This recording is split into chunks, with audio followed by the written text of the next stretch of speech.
Hey everybody, good morning and welcome to our um, sixth edition now. So we're on our sixth edition of this AP Statistics 2020 exam review. Today is May 12th and we are 10 days away from the AP Statistics exam, and we're coming here live at 10 a.m. And if you're watching this live or on recording, then welcome, and I hope you can get something out of today's session. The last few days, so if you missed any of the earlier sessions, they are on our YouTube playlist. Session, our first 5 sessions we have in session 1, we talked about the diagnostic test and just a basic overview of the AP Statistics test. In session 2, we went through Unit 1, and we did that in session 2 and 3. We went all the way through Unit 1, which is 1 variable data. And then in sessions 4 and 5, we went through Unit 2, which was 2 variable data. So we're now moving ahead to Unit 3. A couple of things I want to share with you that you can have and that I've included in your Phase 4 packet, but also if you're not face-to-face class, you can get as well from the College Board website. I want you to see these things that can be used in addition on the exam. So I'm going to share this with you really quickly. So I'm going to share my screen. I'm going to take you to collegeboard.org/AP2020. So this is cb.org/AP2020 is how you get here. And if you notice, when you get to students, there is, if I scroll down, there is a be prepared for exam day. And I click on get ready. And then there is if I scroll down a little bit more, it says download required exam documents or review course specific info. So if we want to look at course specific info, there is for statistics. If you notice, there is a AP Statistics formula sheet and tables. If I click on that, it will give you the formula sheet that has all the formulas from AP Statistics, including things that we just did, like linear regression, like the prediction equation, like finding the line of best fit, things like that. It will also give us things that we're going to do in the future, such as some probability distributions, the mean and standard deviation of a binomial, a geometric, the A or B, A given B, some of the probability things.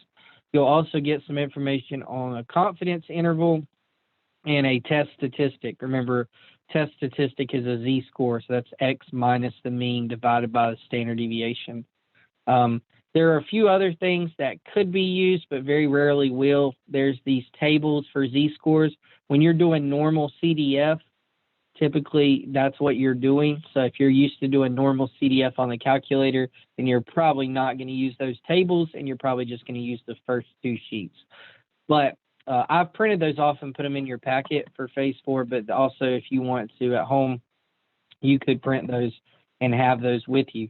The second thing that I want to draw your attention to is the keyboarding tip sheet. So if you're planning on typing your response and using the copy and paste feature, here are some tips for how you can put the notation into when you type. So mu, which is the mean of the, and I'm going to zoom in some here.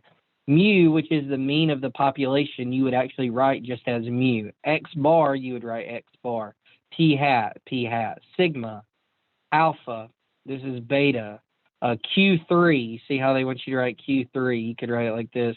The mean of X, P hat 1. Null hypothesis, you could just write the word null hypothesis. Alternate hypothesis, you could write the word alternative hypothesis, or you could write H underline A. Plus or minus, you see plus slash minus, greater than or equal to, less than or equal to, not equal, is how you would write that. Binomial, exponent is showing you how you would write an exponent, r squared, and so on. So basically, it's just showing you here how you can type that in your keyboard, and it just goes through a little bit about that, okay?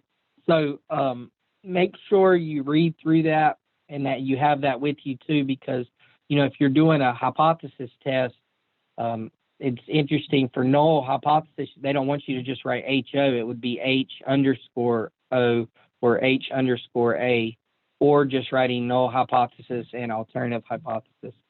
So I would use these characters for how they should be notated. So it says students may complete their responses this way. Now, if you are going to complete your response by writing it on paper, then you don't have to worry about using this proper notation. But if you're going to do it by copy and pasting, which I think may be the easiest way, then these are some things you'll want to have with you just so you can follow along as you do the questions. I think also on the 21st, when we do our exam, our practice exam, I believe when we do our practice exam that you'll get good practice, you'll get a good feel for if you can use the computer or if you feel like you need to write and upload as well. Okay, so I'm going to stop that share, and I'm going to take you to the Unit 3. So Unit 3 is sampling and experiments. So what we are hoping to do, what we're trying to do today in sampling and experiments is we're wanting to go through some of the different sampling methods that we use and what issues may arise from those. So what are the issues that we may find, what things will could cause problems, what could make it biased, for example. In this first video, we're going to look specifically at, so let me show you the printout first. We're going to look in this first video that you see, we are going to specifically look at a convenient sample, a voluntary response sample, a simple random sample, which is also called an SRS, and how to do an SRS, so how to actually do a simple random sample. And we're going to specifically look at these couple issues.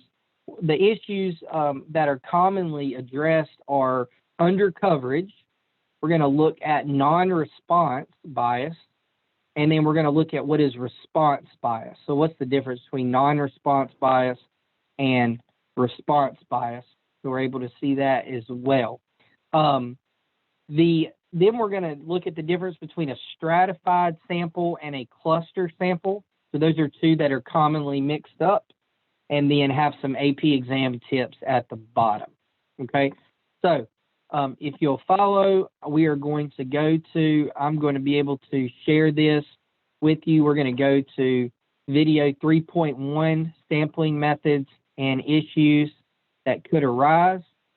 And if you'll follow and take notes based on the paper I've given you or the PDF here that you can print, if you'll take notes on this, you'll be able to go through and it will help you as well. And then we'll talk about it when we finish. So save any questions for after the video. All right, here we go.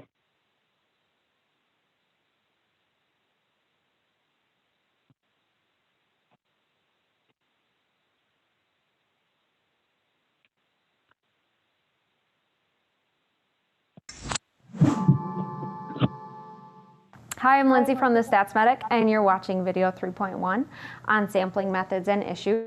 This section of the AP exam is really vocabulary heavy, so you'll want to watch this video, of course, and study, but we'd also suggest that you do something else to prepare yourself for all of the vocabulary. Really what we're going through in this video is we're talking about some big concepts and trying to differentiate the types of sampling methods and when some would be best compared to others. So our context we're going to be referring to for this whole video is thinking about if I, as a teacher, want to know how many of my high school students ride the bus, or if I take all students at my high school, what proportion of them ride the bus. So my population is all high school students, and before we talk about a good sampling method, I'm going to first talk about a couple of bad methods. So we could also do voluntary response. Hi, I'm Lindsay from the Stats Medic, and you're watching video 3.1 on sampling methods and issues. This section of the AP exam is really vocabulary heavy, so you'll want to watch this video, of course, and study, but we'd also suggest that you do something else to prepare yourself for all of the vocabulary. Really what we're going through in this video is we're talking about some big concepts and trying to differentiate the types of sampling methods and when some would be best compared to others. So our context we're going to be referring to for this whole video is thinking about if I, as a teacher, want to know how many of my high school students ride the bus, or if I take all students at my high school, what proportion of them ride the bus. So my population is all high school students, and before we talk about a good sampling method, I'm going to first talk about a couple of bad methods. So the first type is a convenience sample. I could do a convenience sample for this by asking my first hour AP Stats class to raise their hand if they ride the bus. This is going to produce results that are possibly underestimating or overestimating the true proportion. You can see from our pictures the convenience sample it's a different shape than the population, and that's because a convenience sample is not representative of the population. Additionally, we could also do voluntary response. A common example of this is there's some sort of open invitation giving to everyone in the population. So for example, perhaps someone comes on the intercom at school and invites everyone to come after school and participate in this survey. So that's voluntary response because the participants are choosing whether or not they'll participate. So a good sampling method is an SRS. You can see here that it looks similar to our population, meaning it is representative, and this is important because it allows us to generalize to the entire population. To do a simple random sample, if you're asked to describe this, especially in a free response question, you need to make sure you label all of the population, so all of the possible participants, randomize, and then select them. One very important AP tip, though, is to make sure that you mention what you'll be doing if numbers are repeated when you're randomizing. For example, if you do a random number generator and 12 comes up twice, if you are sampling without replacement, you need to say that you ignore the repeat so that you are not using 12 a second time. Even when we do a good sampling method, though, so even if we do an SRS, it's still possible that other issues might come up. So for example, there's under coverage. In this case, it might be, let's say I emailed my SRS, so I took my sample of people and I emailed them to ask them if they ride the bus. Well, all of the students without internet access or without email access would be undercovered, meaning they wouldn't be in my results. There's also non-response, which is an issue. That's when you email, in this case, all of the subjects and some of them just don't reply because they choose not to. And then the last is response bias, and that's when we have participants who are untruthful for some reason. So perhaps in this case, they are embarrassed they ride the bus or they don't like to ride the bus, so they lie and say they don't when they really do. So when you're taking an SRS, even though that is a good sampling method, it is possible that purely by chance I happen to get, let's say, a sample of all seniors. So if we know that there's some characteristic that may affect whether or not people ride the bus, we'll want to stratify by that. So a stratified random sample is when you take your population of all high school students and split them up into groups, and that group or strata is broken up by a characteristic that we think has some effect on our response. So in this case, age may impact whether or not a student rides a bus. So we've broken them up into freshmen, sophomore, juniors, and seniors. And then now from there, we'll do an SRS within each grouping. So I'll split this up and take an even number or proportionate number from each of the groups so that everybody is allotted for in my sample. And then these little mini SRSs, they make up my whole sample together. Another sampling method that's a little bit more complex is when we break up a population into clusters. So your clusters are sort of like little mini populations. An example in this case case might be like at a school if they had homerooms, and the homerooms included freshmen, sophomores, juniors, seniors. So each little grouping here, each cluster, is similar to the population. They look alike. And then what we'll do is, of these clusters, we'll do an SRS now to choose a cluster. And once we've chosen them, like this one for example, I would talk to everyone within that cluster. So every single person in this homeroom. So let's compare these two sampling methods. Both of them require us to split the population into groups. So on the stratified random sample, we've broken down into homogeneous groups, meaning within the groups, the individuals are all similar. Whereas in the cluster samples, we're breaking them down into heterogeneous groups. So each group is including all of our different types of people that might be in our population. And then what else is different about these is that on a stratified random sample, you're doing an SRS within each of these groups that we split up. Whereas with a cluster sample, you're doing an SRS of the groups, and then you talk to every person within the group.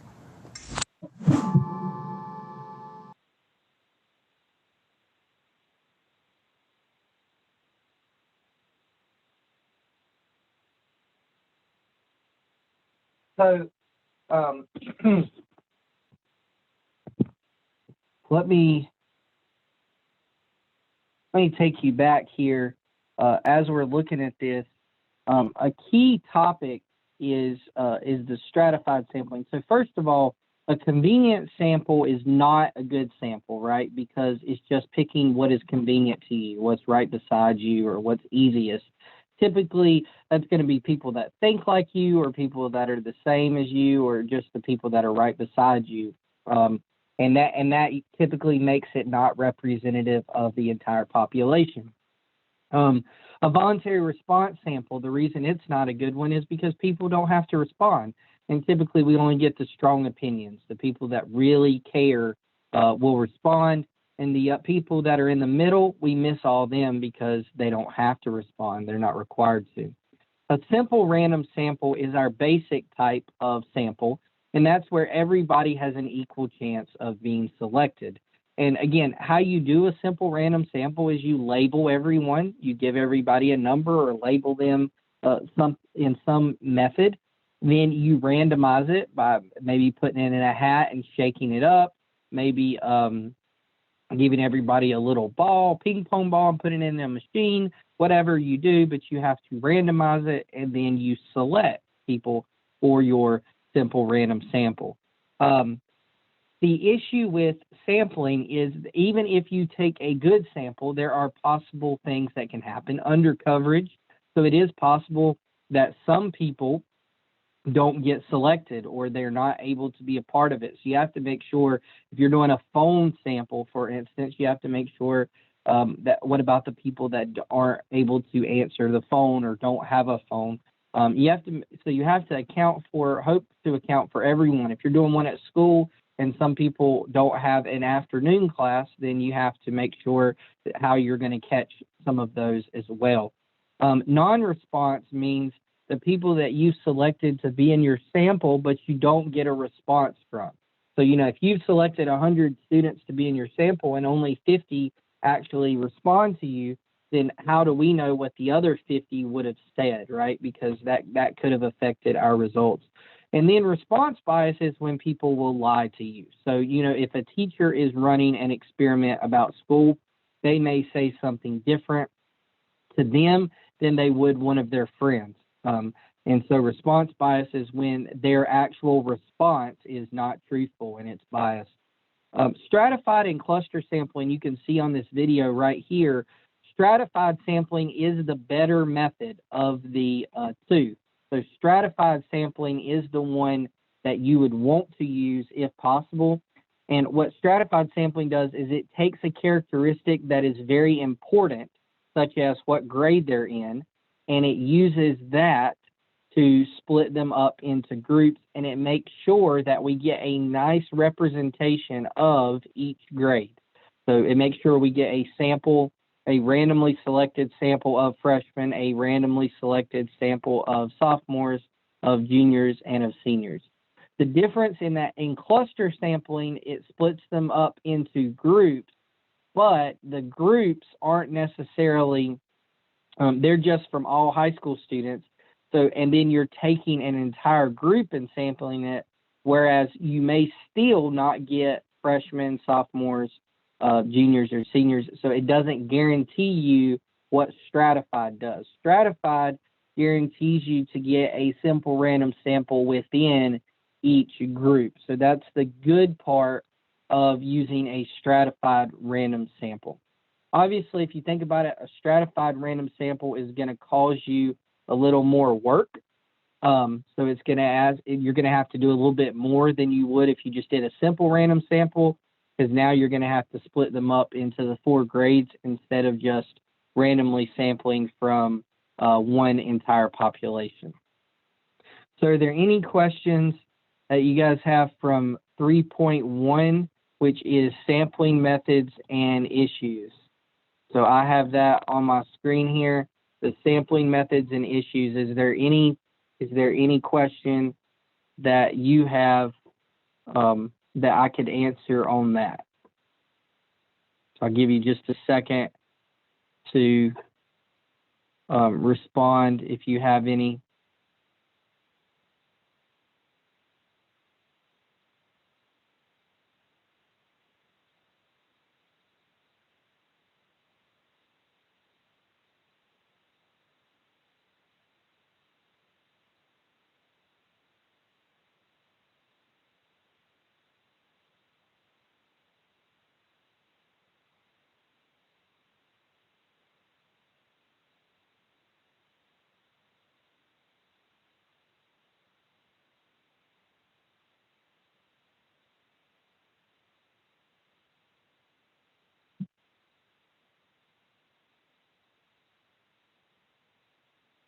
So no questions there. Okay, so that takes us through 3.1. So what I'm going to do now is we're going to go to 3.2. And 3.2 takes us away from the samples and brings us to what's called experimental design. So how we would design an experiment. And what we're going to be looking at is average AP exam scores. So people that use the Stats Medic course, what's their average AP exam score? And people that use just a review book to study for the exam, what's their average exam score? We're going to look at what could also be a confounding variable. So what is a confounding variable and what might that be in this experiment? We're going to try to draw an outline of the experiment, and then we're going to look at these essential questions. What is the difference between an experiment and an observational study? It's very important. So something they could ask you on the AP exam might be, they might give you a scenario and then say, is this an experiment or an observational study, and why? And so you want to know the difference between an experiment and an observational study. You also want to know what the advantage is of having an experiment over an observational study, because there clearly is an advantage when we run an experiment over an observational study. And then lastly, we want to talk about what is a block design. So what does it mean if you do an experiment and you use blocking, if you use a block design in your experiment? So we're going to go through all those things here real quick in section 2 of this unit 3, and this is experimental design. And then if you have any questions, we'll go through that again at the end. So let me share that with you, and let me get the computer sound here.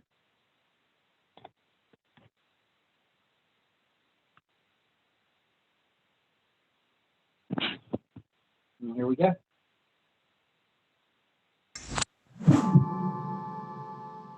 Hello, this is Luke from Stats Medic, and you are watching the video for 3.2 Experimental Design. Now for this video, I'm going to describe experimental design in the context of a problem. And this is actually a true story. Okay, so last year in my AP statistics classes, we had some students that decided to use the Stats Medic online videos to review for the AP exam, and then we had some students who decided to use a review book. And at the end of the year, we went and collected their AP scores, and here's what we found. We found that those students that used the Stats Medic online videos had an average AP score of 4.3, and those students that used the review book had an average score of 3.8. Well, naturally, we'd like to be able to say that the StatsMedic videos is the reason why those students performed better. But is that really the case? Well, the problem here is that this, from last year, was really an observational study. Okay, there was no treatment that was imposed, there was no experiment set up. And when you have an observational study like that, there are sometimes other variables that have an impact on the results. And so we've drawn this diagram here to try and showcase this. And our explanatory variable, of course, is what type of review the students decided to use. And then the response variable that we measure in the end is their AP score. Well, students were able to select whichever method they wanted for the AP review. And so we're wondering if maybe those students that were more motivated would be willing to go online, to watch videos, to use the StatsMedic stuff to help prepare for the exam. And so we think that student motivation might be what we call a confounding variable. So student motivation may have somehow had some sort of an impact on the AP scores. And maybe it wasn't that the StatsMedic review is what caused the scores to go up. It was actually the more motivated students that caused the scores to go up. Now this is something that, an idea that will come up on the AP exam where you might have to discuss a confounding variable. And your AP exam tip is that when you're describing your confounding variable, not only do you want to show how it might have an impact on the response variable, but you also want to show how it would be linked to the explanatory variable. In this case, maybe it was that students that are more motivated would be more likely to use the StatsMedic review. So we decided this year we're going to do it right, and we're going to set up an experiment to see if the StatsMedic online videos actually cause an increase in the AP scores. And so here's our experimental design for this. We've got 100 students taking the AP exam at East Kentwood High School. And the first thing that we're going to do is take those 100 students and randomly assign them to two groups. Equal group sizes of 50 and 50. And it is important to note that at this stage of the experimental design, these two groups should be roughly equivalent. In other words, those students that are more motivated, well, some of them should end up in this group and some of them should end up in this group. And any other confounding variable that we can come up with should be equally split between the two groups because of the random assignment. So we have our two groups that are roughly equivalent, and then we impose a treatment. And this is what makes an experiment different than an observational study, is that a treatment is imposed. In this case, they're given the StatsMedic online review or the review book. Now, at this stage of the game, the groups have now become different. And the only difference between the two groups is the treatments. So, in the end, if we notice that there is in fact a difference, say we had 4.3 and 3.8 again, if there is a difference here, we now know that that difference is due to the treatment, because the treatment is the only difference between these two groups. In other words, we can safely say that the StatsMedic online videos caused the AP scores to go up. So the advantage of an experiment over an observational study is that it allows you to show causation in the end. Now, one more big idea we want to bring up with experimental design, and that's this situation where we've got our 100 students, but for some reason we think that these treatments are going to affect some of the students different than other students. So maybe we think that females would do much better with the StatsMedic online review than males. Well, we can account for that in our experimental design by using what's called a block design. And so here's how the block design would work. Let's say we had 56 females out of the 100. We could just look at the females within this particular group and go through this whole experimental design with the females and then do the same thing with the 44 males. In other words, we would take the 44 males, just like we did here. We would randomly assign them to two groups. And essentially, this part of the diagram is going to look exactly the same as what you see up here. And so I might even go back here and say, all right, we start out with our 100 students, but we put them into two groups or two blocks. This is why it's called a block design. And then essentially we carry out the experiment within each one of those blocks. Now, quick AP exam tip, if you're going to be using this language of block design, make sure that you don't confuse it with a stratified random sample. A stratified random sample is used in an observational study when taking a sample. A block design is used when designing experiments. But we put... Okay, so let me go through for you guys. Let me talk about this. A key point here is that, so as we look at it, we talked about student motivation could actually be the confounding variable. So like if you're just asking your students and you're giving them an option and you're just observing what they do, then, you know, that may be it. So, you know, I'm doing 13 lessons online, and we're recording these on YouTube. I could look at the students who have viewed these lessons and get their average score, and I could look at students who have used another method to review and look at their score, and I could say, I could say that my videos and my online review causes you to make a higher score, but that would not be true, because this is an observational study. So the students that get on and listen and watch these reviews may be the students who are more motivated. That may be why they choose the online review, and that may also be why their AP score is higher, because they've been more motivated in the course, or maybe they're more interested in the content. So it could be a number of different things. There's other confounding variables that may actually explain their grade other than me giving this course. However, if I'm able to actually assign students to do things, that is when an experiment can be used. So if all of the students would say, hey, I'm going to allow you to assign me to one of two methods, and we assign half of them to watch the online videos and the other half to just go through a review book that we give them, and then we compare their AP scores, then we're able to say it was that was the difference. The key is that we're assigning them. So like we are randomly assigning them. They're not choosing one thing to do, and they should be randomly assigned, which means, you know, half of them are going to get one thing and half of them are going to get the other. The blocking idea is pretty simple. The blocking comes after you've got your sample. So basically, if you're doing an experiment, people have to volunteer to be in it. So you've already got your 100 students, and you think that maybe females are going to react differently than males. So you take your 56 females, 28 of them get randomly assigned to one group, 28 of them get randomly assigned to the other group, and you make a conclusion about females. Then you take your 44 males, 22 of them get randomly assigned to one group, 22 of them get randomly assigned to another, and you look at those. Now, ways of randomly assigning, so you may have to describe how you would randomly assign.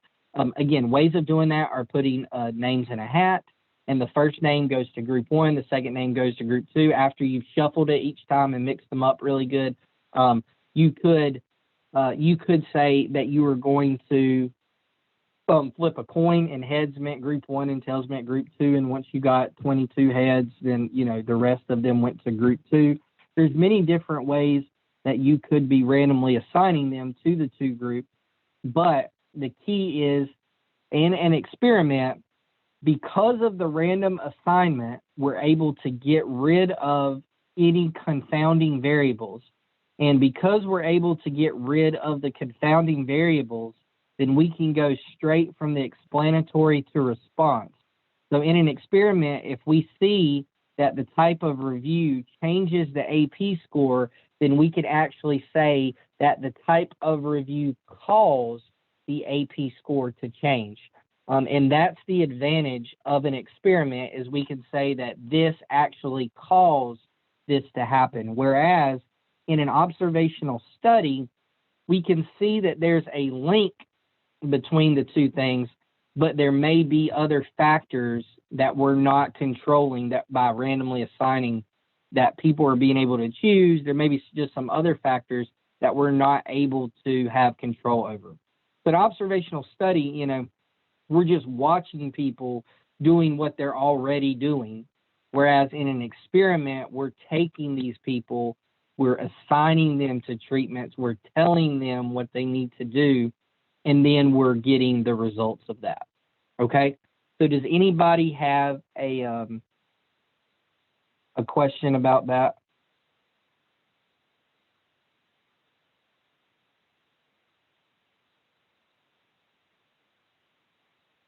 that I can answer from section 2.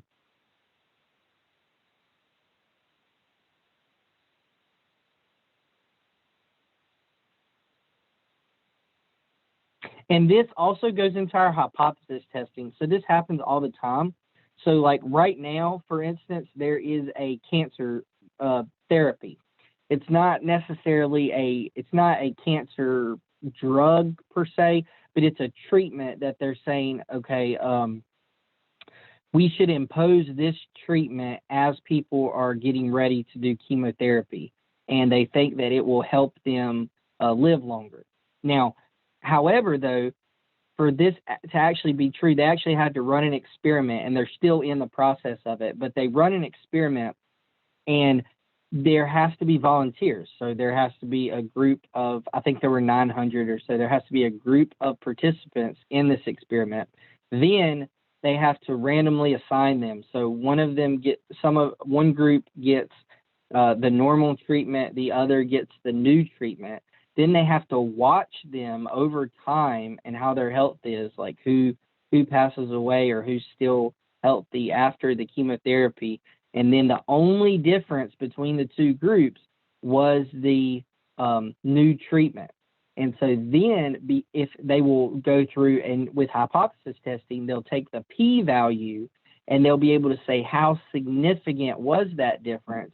And then they'll be able to, if it was more significant, then they'll be able to reject HO, and they'll be able to say that there is statistically significant evidence to suggest that this new treatment is better. And at that point, if it passes all those check marks, then that treatment will go to the FDA and it can get approved for use, and then it can get approved and bought out by like a pharmaceutical company. So that's kind of how in the world, that's how a lot of these things work, is through an experiment and through randomly assigning patients or anything like that to different groups. So it's very interesting.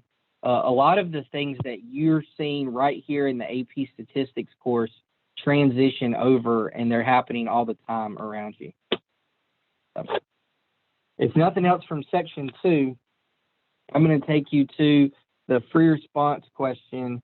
It says 2016 question number 3. So if you'll move on, you can get there in the Stats Medic course, or you can also get there. I'm going to share my screen with you, and I have already printed this out. So let's go ahead and take a look at this, okay? So here it tells me that Alzheimer's disease results in a loss of cognitive ability. Okay, so Alzheimer's disease results in a loss of cognitive ability beyond what is expected with typical aging. So we know that about Alzheimer's disease. Now, the key here is a local newspaper published an article with the following headline.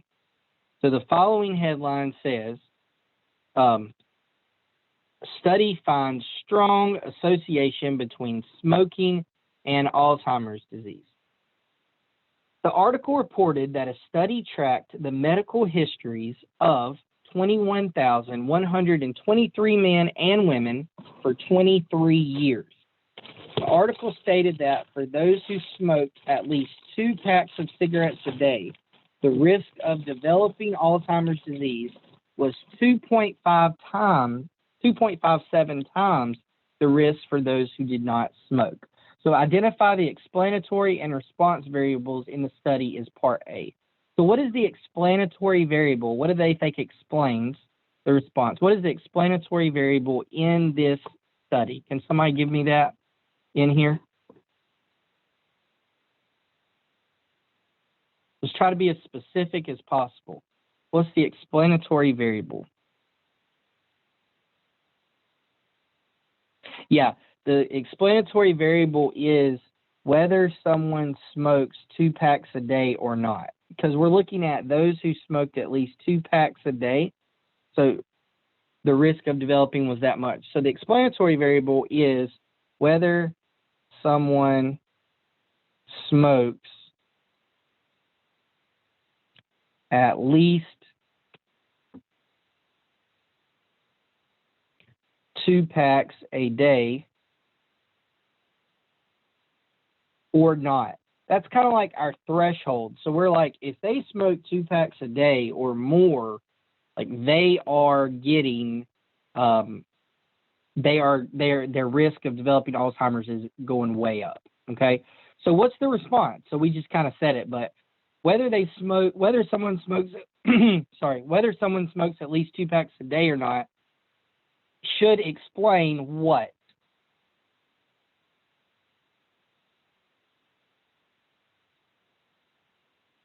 Or we're hoping that it will explain what? Whether a person, what? Yeah, whether a person develops Alzheimer's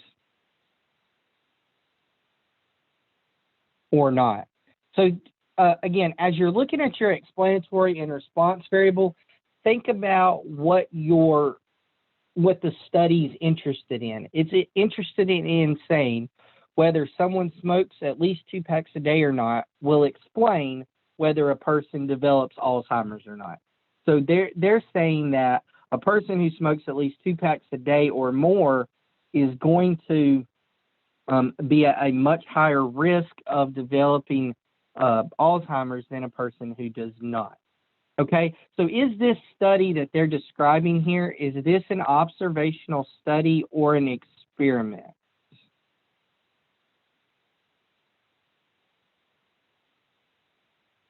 Observational study, yeah. So it's an observational study. Now, can we say why it's an observational study?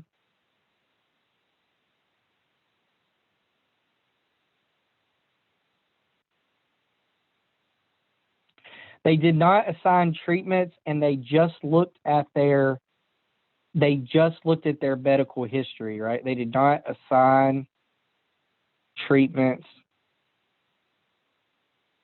and just looked at the medical histories.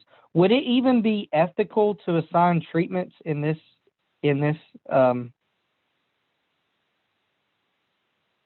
study?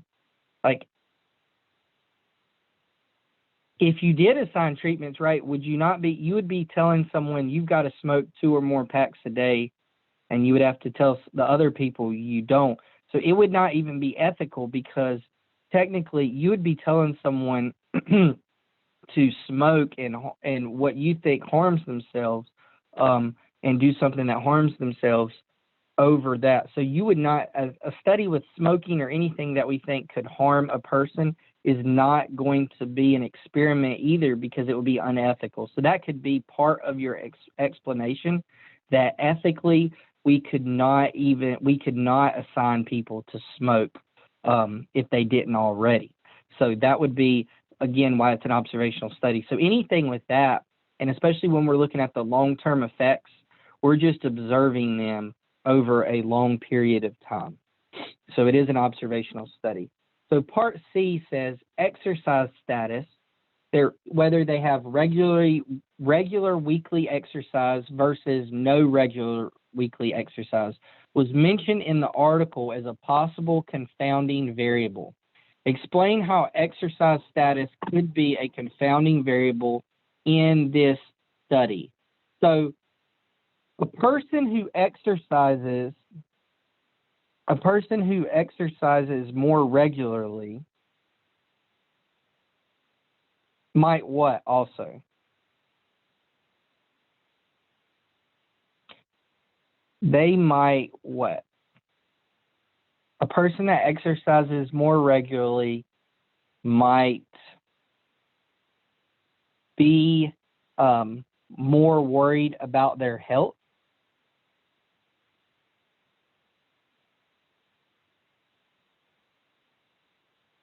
Which may make them less likely to smoke, right?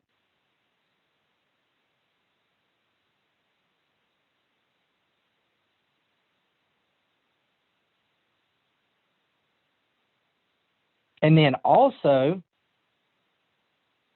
exercising regularly could be what is reducing their risk of Alzheimer's. So let's go back over that. I kind of talked through it, but let's look at that. So basically, if I'll have to move this up, but basically, think about exercising being that confounding variable, and we want to relate it to both things, the explanatory and the response. So relating it to the explanatory, a person who exercises more regularly, they might be more worried about their health and the way their health is, which may make them less likely to smoke because smoking has health issues that go with it. So now we've related it to the explanatory variable. Now we want to relate it to the response variable, and also exercising regularly could be what is reducing their risk of Alzheimer's. So we don't know, because it's an observational study, that the person that smokes at least 2 packs a day, we don't know that the smoking necessarily caused them to develop Alzheimer's. Maybe it was the lack of mobility. Maybe it was that their lifestyle is not, they don't get around very much. And maybe the people that do get around more and move around more and exercise more are more health conscious and eat better and are less likely to smoke. And there's all kinds of other confounding variables. It could be their diet. It could be how much exercise they get. There's all these other confounding variables that maybe those explain the Alzheimer's risk decreasing. So that is just any explanation there that's plausible will work as you talk about that the person exercising more regularly. But definitely what they want to look at is when they exercise more regularly, typically they're worried about their health, or they're at least trying to keep themselves healthy, which means that they're going to be a little bit less likely to smoke because that could deter their health, which then means that maybe it's their health consciousness or their exercise that is reducing the risk of Alzheimer's, and not actually and not directly the smoking. Maybe the smoking plays a factor, but it may not be what actually causes the Alzheimer's risk to go down. So does anybody have a question on that problem?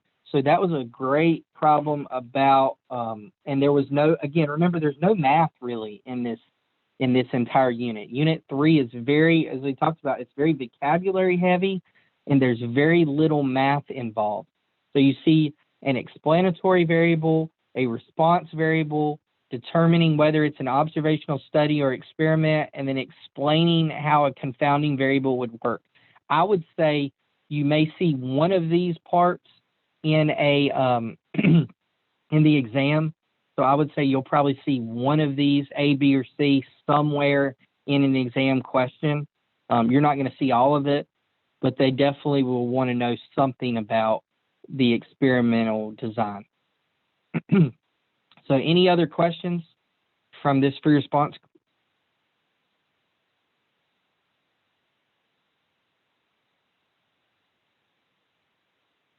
All right, great. So I'm going to take you back. If you go back and you look at the Unit 3, where we're at in sampling and experiments. Today we went through 3.1, sampling methods and issues. We went through 3.2, experimental design. We went through the 2016 free response question number 3, and we answered it completely. And now, tomorrow, as you come back at 10 a.m. to watch live or watch the recording, we're going to go through the Unit 3 practice multiple choice. So we're going to take Unit 3 and go through the 10 multiple choice questions there. And then we're going to take another free response question. So you get a second free response from this unit to look at, and we're going to go through all the steps of that second free response question. So tomorrow, which will be Wednesday, we will finish up Unit 3, sampling and experiments. And then Thursday and Friday, we will head to Unit 4, probability. Okay, so if you don't have any other questions, then I am going